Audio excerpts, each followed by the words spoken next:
Hi ಸ್ನೇಹಿತರೆ, ಎಲ್ಲರಿಗೂ ನಮಸ್ಕಾರ.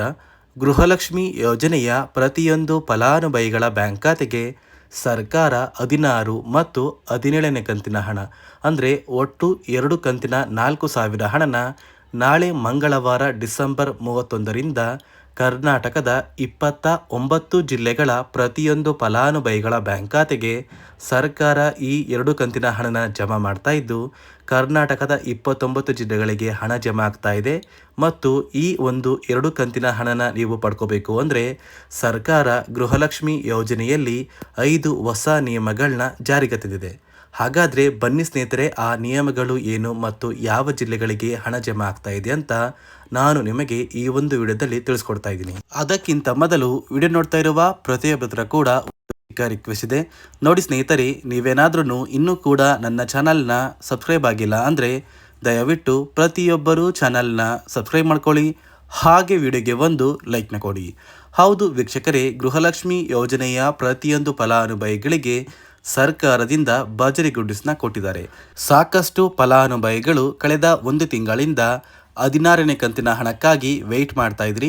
ನಮ್ಮ ಬ್ಯಾಂಕ್ ಖಾತೆಗೆ ಇನ್ನೂ ಕೂಡ ಹಣ ಜಮಾ ಆಗಿಲ್ಲ ಅಂತ ಸಾಕಷ್ಟು ಫಲಾನುಭವಿಗಳು ಕಮೆಂಟ್ನ ಕೂಡ ಮಾಡ್ತಾ ಇದ್ರಿ. ಇಂತಹ ಪ್ರತಿಯೊಂದು ಫಲಾನುಭವಿಗಳ ಬ್ಯಾಂಕ್ ಖಾತೆಗೆ ಕೊನೆಗೂ ಸರ್ಕಾರದಿಂದ ಗೃಹಲಕ್ಷ್ಮಿ ಯೋಜನೆಯ ಹಣ ಜಮಾ ಆಗ್ತಾ ಇದೆ. ನಿಮ್ಮ ಬ್ಯಾಂಕ್ ಖಾತೆಗೆ 16ನೇ ಕಂತಿನ ಹಣದ ಜೊತೆ 17ನೇ ಕಂತಿನ ಹಣ ಕೂಡ ಜಮಾ ಆಗ್ತಾ ಇದೆ. ಹೊಸ ವರ್ಷದ ಪ್ರಯುಕ್ತ ಸರ್ಕಾರ ಪ್ರತಿಯೊಂದು ಫಲಾನುಭವಿಗಳಿಗೆ 4,000 ಹಣ ಅಂದರೆ 2 ಕಂತಿನ 4,000 ಹಣನ ನಿಮ್ಮ ಬ್ಯಾಂಕ್ ಖಾತೆಗೆ ಜಮಾ ಮಾಡ್ತೀವಿ ಅಂತ ಸಚಿವೆ ಲಕ್ಷ್ಮೀ ಹೆಬ್ಬಾಳ್ಕರ್ ಅವರು ಒಂದು ಮಾಹಿತಿನ ಕೊಟ್ಟಿದ್ದು, ನಾಳೆ ಮಂಗಳವಾರ ಅಂದರೆ ಡಿಸೆಂಬರ್ 31ರಂದು ಕರ್ನಾಟಕದ 29 ಜಿಲ್ಲೆಗಳ ಫಲಾನುಭವಿಗಳ ಬ್ಯಾಂಕ್ ಖಾತೆಗೆ ಗೃಹಲಕ್ಷ್ಮಿ ಯೋಜನೆಯ 16 ಮತ್ತು 17ನೇ ಕಂತಿನ ಹಣ ಅಂದರೆ 4,000 ಹಣ ನಿಮ್ಮ ಬ್ಯಾಂಕ್ ಖಾತೆಗೆ ಬರ್ತಾ ಇದೆ. ಹಾಗಾದರೆ ಬನ್ನಿ ಸ್ನೇಹಿತರೆ, ಆ ಒಂದು ಜಿಲ್ಲೆಗಳ ಪಟ್ಟಿ ಏನು ಅಂತ ತಿಳ್ಕೊಳ್ಳೋಣ. ಮೊದಲಿಗೆ ಸ್ನೇಹಿತರೆ, ಬಾಗಲಕೋಟೆ, ಬೆಳಗಾವಿ, ಬೆಂಗಳೂರು ನಗರ, ಬೆಂಗಳೂರು ಗ್ರಾಮಾಂತರ, ವಿಜಯಪುರ, ಧಾರವಾಡ, ರಾಮನಗರ, ಚಿಕ್ಕಬಳ್ಳಾಪುರ, ಗದಗ, ಹಾವೇರಿ, ಚಿತ್ರದುರ್ಗ, ದಾವಣಗೆರೆ, ಶಿವಮೊಗ್ಗ, ತುಮಕೂರು, ಕೋಲಾರ, ಉತ್ತರ ಕನ್ನಡ, ಬಳ್ಳಾರಿ, ಬೀದರ್, ಚಾಮರಾಜನಗರ, ಚಿಕ್ಕಮಗಳೂರು, ಕೊಪ್ಪಳ, ಕಲಬುರಗಿ, ಹಾಸನ, ದಕ್ಷಿಣ ಕನ್ನಡ, ರಾಯಚೂರು, ಯಾದಗಿರಿ, ಮಂಡ್ಯ, ಕೊಡಗು, ವಿಜಯನಗರ, ಮೈಸೂರು ಮತ್ತು ಉಡುಪಿ ಈ ಜಿಲ್ಲೆಗಳ ಪ್ರತಿಯೊಂದು ಫಲಾನುಭವಿಗಳಿಗೆ ಮಂಗಳವಾರದಿಂದ ಗೃಹಲಕ್ಷ್ಮಿ ಯೋಜನೆಯ 16ನೇ ಕಂತಿನ ಹಣ ಮತ್ತು 17ನೇ ಕಂತಿನ ಹಣ ಅಂದರೆ 2 ಕಂತಿನ 4,000 ಹಣ ಪ್ರತಿಯೊಂದು ಫಲಾನುಭವಿಗಳ ಬ್ಯಾಂಕ್ ಖಾತೆಗೆ ಜಮಾ ಮಾಡ್ತಾ ಇದ್ದೀವಿ.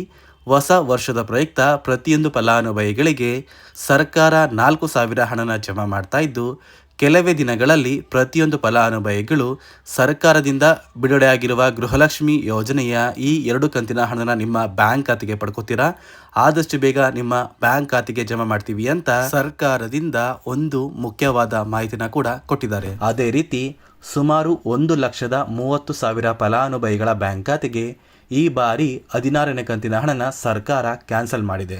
ಈ ಒಂದು ಫಲಾನುಭವಿಗಳಿಗೆ ಯಾವುದೇ ರೀತಿಯ ಗೃಹಲಕ್ಷ್ಮಿ ಯೋಜನೆಯ 2,000 ಹಣ ಇನ್ನು ಮುಂದೆ ಜಮಾ ಆಗೋದಿಲ್ಲ ಅಂತ ಸಚಿವೆ ಲಕ್ಷ್ಮೀ ಹೆಬ್ಬಾಳ್ಕರ್ ಅವರು ಮಾಹಿತಿನ ಕೊಟ್ಟಿದ್ದು, ಯಾವ ಕಾರಣಕ್ಕೆ ಈ ಫಲಾನುಭವಿಗಳಿಗೆ ಹಣ ಜಮಾ ಆಗ್ತಾ ಇಲ್ಲ ಅಂದರೆ ಸರ್ಕಾರ ಕೆಲವೇ ದಿನಗಳ ಹಿಂದೆ ಗೃಹಲಕ್ಷ್ಮಿ ಯೋಜನೆಯಲ್ಲಿ 5 ಹೊಸ ನಿಯಮಗಳನ್ನ ಜಾರಿಗೆ ತಂದರು.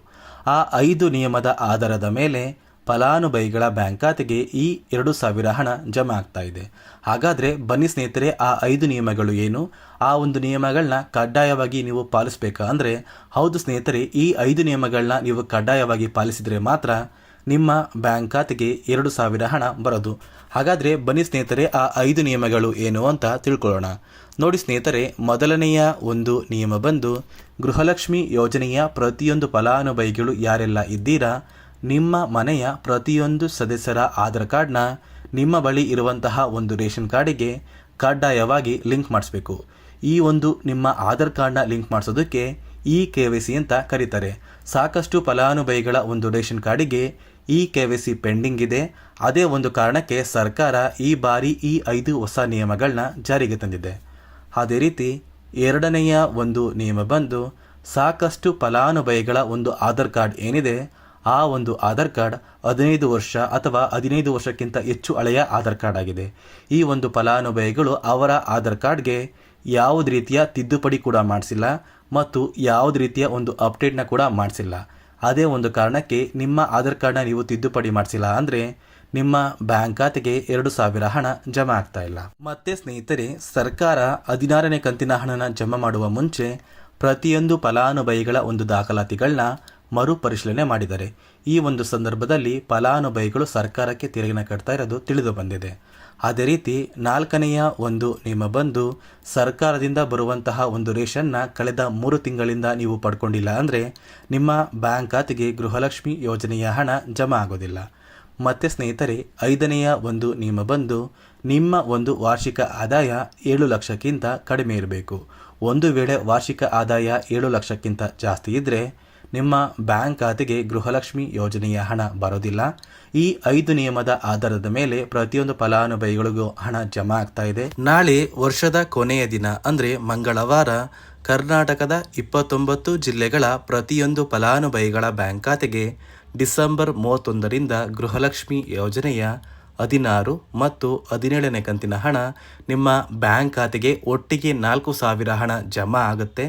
ಜನವರಿ ತಿಂಗಳ ಮೊದಲ ವಾರದಲ್ಲಿ ಪ್ರತಿಯೊಂದು ಫಲಾನುಭವಿಗಳು ಗೃಹಲಕ್ಷ್ಮಿ ಯೋಜನೆಯ ಒಟ್ಟು 4,000 ಹಣನ ಪಡ್ಕೋತೀರಾ ಅಂತ ಹೇಳ್ತಾ, ಇದಿಷ್ಟು ಗೃಹಲಕ್ಷ್ಮಿ ಯೋಜನೆ ಕುರಿತು ಸರ್ಕಾರದಿಂದ ಬಂದಿರುವಂತಹ ಹೊಸ ಮಾಹಿತಿಯಾಗಿದೆ. ನಾನು ಕೊಟ್ಟಿರುವಂತಹ ಮಾಹಿತಿ ನಿಮಗೆ ಇಷ್ಟ ಆಗಿದ್ರೆ ದಯವಿಟ್ಟು ಪ್ರತಿಯೊಬ್ಬರು ನನ್ನ ಚಾನಲ್ನ ಸಬ್ಸ್ಕ್ರೈಬ್ ಮಾಡ್ಕೊಳ್ಳಿ, ಹಾಗೆ ವಿಡಿಯೋಗೆ ಒಂದು ಲೈಕ್ನ ಕೊಡಿ.